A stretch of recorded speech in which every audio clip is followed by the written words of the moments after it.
Halo semuanya, pada kesempatan ini kami akan mempresentasikan proyek akhir mata kuliah Interaksi Manusia dan Komputer dengan judul Sistem Pengelolaan Keuangan Pribadi Monthly. Proyek ini disusun oleh Alivia Rizkananda dan Pratya Nurmala. Nah, latar belakang, di era digital saat ini, anak muda memiliki akses yang sangat mudah terhadap berbagai bentuk pengeluaran, seperti belanja online dan layanan digital instan. Namun, kemudahan tersebut sering tidak diimbangi dengan kebiasaan mencatat, mengevaluasi keuangan pribadi. Akibatnya, banyak yang tidak menyadari kemana uang mereka digunakan, kesulitan mengontrol pengeluaran, dan gagal menabung. Berdasarkan permasalahan tersebut, kami merancang aplikasi Monthly sebagai solusi pencatat keuangan pribadi yang mudah, visual, dan praktis.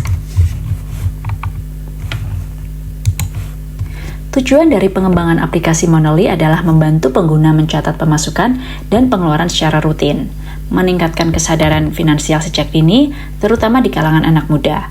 Lalu selanjutnya, memudahkan evaluasi pengeluaran harian, mingguan, dan bulanan.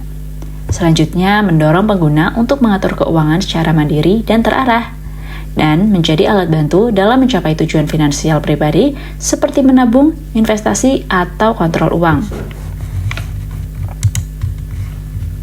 Nah, adapun manfaat dari aplikasi Monthly antara lain yaitu meningkatkan kesadaran finansial pengguna, membentuk kebiasaan finansial yang positif, memudahkan evaluasi keuangan, membantu perencanaan keuangan pribadi, menghindari pengeluaran impulsif, dan praktis dan ramah pengguna.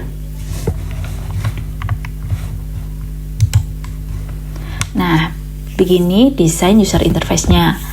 Pada tampilan awal, pengguna dapat melakukan login atau sign in menggunakan alamat email dan juga password. Aplikasi menyediakan penawaran fitur premium yang ditujukan bagi pengguna yang membutuhkan fitur tambahan untuk pengelola keuangan yang lebih lengkap. Adapun fitur premiumnya bisa akses all fitur. Nah, ini berbayar ya. Desain user interface di dashboard dan transaksinya. Pertama pada menu diagram transaksi. Pada halaman utama, pengguna dapat mencatat transaksi harian secara manual maupun otomatis dengan kategori seperti makan, transportasi, hiburan, dan kategori lainnya. Selain itu, tersedia visualisasi data dalam bentuk diagram untuk membantu pengguna memahami kondisi keuangannya secara tepat. Adapun histori transaksi by date atau berdasarkan tanggal. Menu histori ini menampilkan riwayat pemasukan dan pengeluaran berdasarkan tanggal, sehingga pengguna dapat memfilter data berdasarkan waktu tertentu dan memudahkan mereka menelusuri transaksi yang telah dilakukan.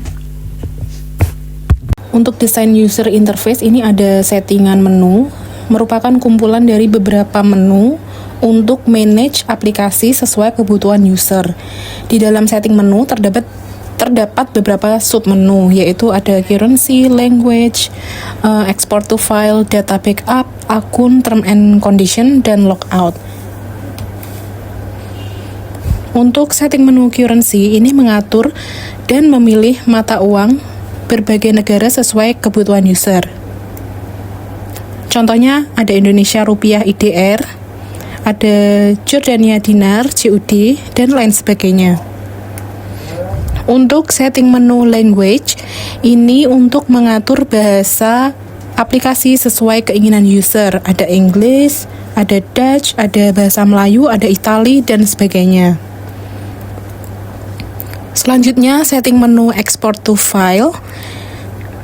Export to file ini bisa digunakan untuk mengubah format XLSX, format standar Excel terbaru, .xls, format Excel lama ini kurang direkomendasikan, dan .csv yaitu separated values ini bisa dibuka di Excel. Selanjutnya setting menu data backup. Untuk setting menu ini bisa membuat salinan data agar dapat dipulihkan. Ada create data backup, restore data, dan clear data. Untuk setting menu akun digunakan untuk mengubah informasi tentang identitas user. Ada username, password, dan email. Selanjutnya, yaitu principles atau prinsip desain. Untuk prinsip desain, yaitu visibility, keterlihatan. Aplikasi Monly memiliki tampilan yang jelas dan mudah dikenali. Selanjutnya yaitu feedback atau umpan balik, input pemasukan atau pengeluaran untuk mengindikasikan Monly memberikan respon saat transaksi diinput.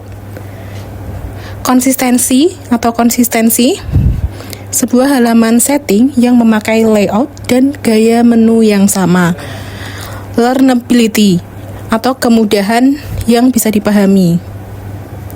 Ini navigasi sederhana seperti dashboard, transaksi, history, dan setting. Selanjutnya yaitu standar atau standar design. Standar design navigasi mobile yaitu login, selanjutnya dashboard, selanjutnya transaksi, history, dan yang terakhir setting. Untuk standar icon dan makna warna, setting berisi menu umum seperti language, currency, account. Untuk warna dan layoutnya sangat sederhana, mengikuti gaya aplikasi model mobile saat ini. Untuk format file, yaitu .xlsx, selanjutnya ada .xls, dan ada .csv. Untuk guidelines atau pedoman, yang pertama yaitu minimizing memory load untuk mengurangi beban ingatan, error prevention untuk mencegah kesalahan, flexibility untuk input manual otomatis dengan pemilihan mata uang, aesthetic minimalism yaitu desain sederhana. Sekian presentasi kami. Terima kasih. Monly, kendali uang di genggaman.